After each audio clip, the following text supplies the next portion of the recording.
2000 жылдың тамыз айында 911emergency.com сайтына қарт әйелді зорлап өлтірді деген тақырыптағы аудиофайл жүктеледі. Аудионың сипаттамасында былай делінген: қарт әйел полицияға хабарласып, үйдің жанында маған таныс емес күдікті адам жүргенін хабарлайды. Диспетчермен сөйлесу барысында жаңағы адам ішке кіріп, әйелді қинап өлтіреді. Диспетчер өкінішке орай әйелдің мекен-жайын сұрап үлгермейді.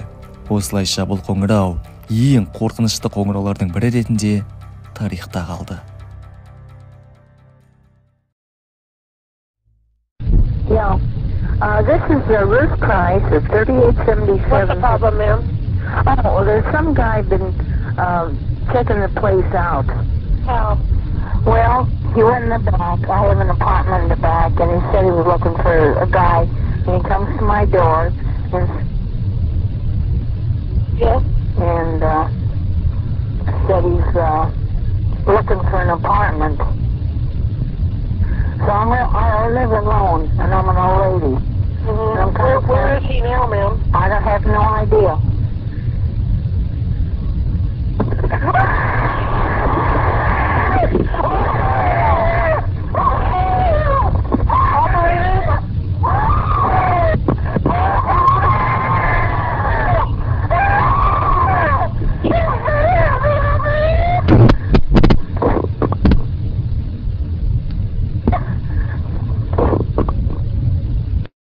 Жағдайдың қалай болғанына бір көз жүгіртіп өтсек. Қоңырауда өзін Рут Прайс деп таныстырған әйел сыртта әлде біреу жүргенін айтады. Оператормен сөйлесу барысында бірнеше рет тоқтап, жан-жағына үреймен қарайлайды. Осындай кезекті бір кідіріс кезінде сырттағы адам ішке кіріп, әйелге бас салады. Содан соң біз әйелдің жан айқайын ғана естиміз.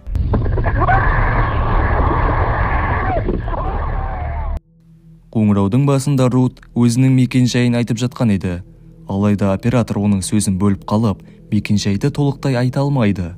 Мекен-жайды білмегеннен соң, оған көмек күші де жіберілмейді. Неліктен оператор алғаш болып оның мекен-жайын сұрамады? Бұл оның жұмысы емес пе десеңіздер, Рут қоңырау шалған уақытта бұндай функция болмаған. Тек қоңыраудан 2 жыл өткеннен соң ғана, яғни 1982 жылдары пайда бола бастады. Уақыт өте аудиофайл бірте-бірте ғаламторға тарай бастағаннан соң, бұл қоңырау фейк дегендер саны артып кетті. Бірақ сіздерге өзім айтайын, бұның бәрі шын болған оқиға. Алдағы 20 жылдықта құпиялы Рут Прайстың кім екендігін анықтағысы келіп, көп адам тырысып көреді. Алайда бәрі сәтсіз аяқталды. Тек жақында ғана осы әйелдің тағдыры қалай болғаны жайлы ақпараттар табыла бастады. Рут Миндред Стар 1913 жылдың 7 желтоқсанында Колорадо штатының Коэбла аумағында дүниеге келген. Уильям Прайс атты кісіге күйеуге шығып, Калифорнияның Сан-Диего қаласына көшіп кетеді. 1972 жылы Уильям қайтыс болып, сол күннен бастап Рут жалғыз өзі тұра бастайды. Сұмдық қоңырау ғаламтор желісіне жүктелген кезде әйел өлді деп хабарланады. Ал шындық болса басқаша еді. Сан-Диего Union Tribune газетінде 1980 жылдың 3 қараша уақыттағы шабуыл атты бөлім бар. Ол жерде келесідегідей ақпарат жазылған. Полиция Сан-Диегоның батыс жағында өмір сүретін 76 жасар қарт кісіні тұншықтырып өлтіруге тырысқан жас жігітті іздеу үстінде. Офицерлердің хабарлауынша 35-ші көше 3800 кварталдан Рут М. Прайс атты әйел ұрлықшы жас жігіттің барын полицияға айтып жатқан уақытта артымнан келіп, мені тұншықтыруға тырысты дейді. Әйел телефонды қолынан түсіріп алып, қатты айқайлайды да ұрлықшының қолынан жібермей ұстап алады.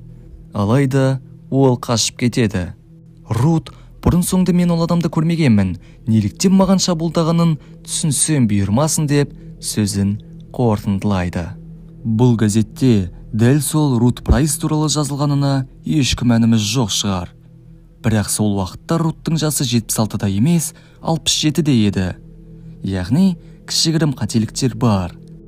Жаңағы газеттен түсінгендеріңіздей Рут өлген жоқ. осындай қарттығына қарамастан жас балаға төтеп беріп, тағы 14 жыл уақыт өмір сүреді. Рут 80 жаста, яғни 1994 жылдың 13 мамырында әлде бір аурудың салдарынан қайтыс болады. Ғаламтордан тағы бұл Рут Прайс деп оның суреті таралып кетеді. Бірақ та фотодағы адам ол емес. Суреттегі Берджа Рут Прайс Филлер есімді әйел, дәлірек айтқанда басқа Рут Прайс. Ол Кентукки штатындағы Боулинг Грин атты қалашықта тұрған және 2015 жылы 91 жаста қайтыс болады. Біраз жыл бойы адамдар оның суретін 911-ге хабарласқан Рут Прайспен шатастырып келді. Ал енді видеоның тақырыбындағы Рут Прайстың фотосына келсек, ғаламтордағылар оның суретін тек мектептегі фотоальбомнан ғана таба алды. Енді сіздер бұл қорқынышты қоңыраудың тарихымен таныссыздар. Осымен видеомызды аяқталды. Еңбегіміз үшін лайк басып арнамызға тіркеле кетулеріңізді сұраймын.